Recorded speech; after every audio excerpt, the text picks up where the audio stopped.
While some of the Android phone makers are struggling to update their phones to Android 12, Google has already rolled out the Android 13 Developer Preview 1 for its Pixel lineup. I have installed it on my Pixel 6 and I'm gonna tell you about the new features on this device.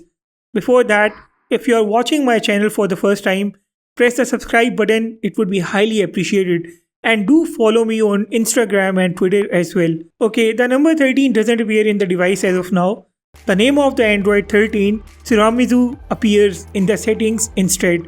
As you know that Android has always been named after a dessert, and this time Google has picked up the Tiramisu dessert to name the Android 13. The logo is also old as of now, but I guess this will go away with the next version of the developer preview.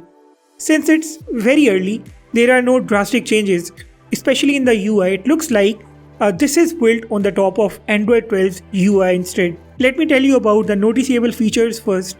First of all, there is a new Wallpaper Picker. It now gives you a live preview of the wallpapers on the home screen like this.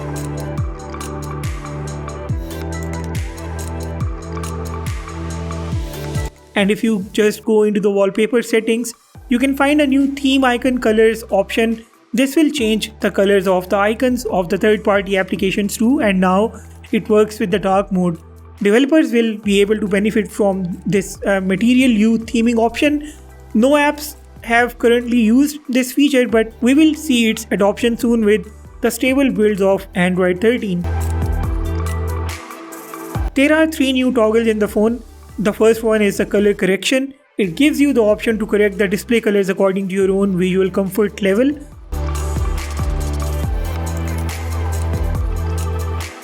The second one is a QR code scanner.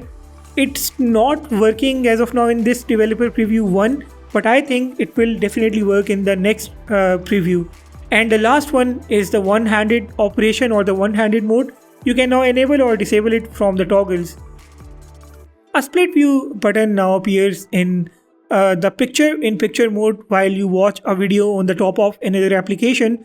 For instance, if I launch the Chrome browser while watching a video in picture-in-picture mode on the YouTube app, the split button will let me split the screen between YouTube and Chrome right on the go. This, I think, is super convenient. The media picker has been overhauled with new icons and options.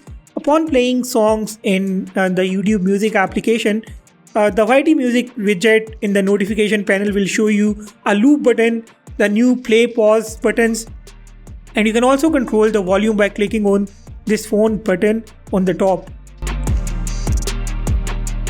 Another new option is there in the system navigation to invoke the Google Assistant access. By long pressing the home button of your phone, you can see this option right here on your screen. This is also quite convenient as there was no appropriate way to invoke the Google Assistant access in the previous version of Android. You can now give apps access to the guest on your phone. For this, you will simply go to the guest mode and install the available apps for the guest if you wish. This is also useful just in case your phone's guest wants to access an app. Of course, the guest will have to use his own credentials for apps like Netflix, social media apps, and so on.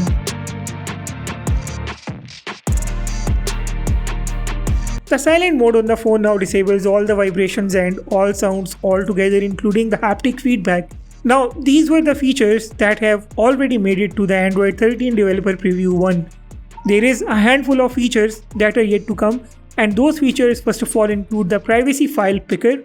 As of now, whenever you want to pick a photo using a certain application, let's say a photo using Twitter or Instagram as your profile picture, the app asks you to access all of your files and photos. With the photo picker or the file picker, you can give access to certain photos and files and keep the rest of the files and photos away from such applications. There is no need to give full access to those apps.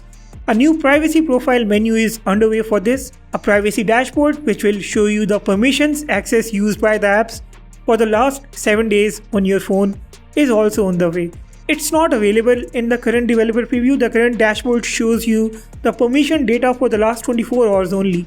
Of course, there is a number of other features that you may come across once you start using this new Android 13, and Google will keep improving keep adding new features as we see the new builds coming out. But this is it for now. Let me know what do you think about the Android 13 developer preview 1, and do tell me if your phone has even got the Android 12 or not. Subscribe and hit the like button. Stay tuned for all the upcoming Android developer preview reviews. With that being said, I will sign off and see you all in the next one.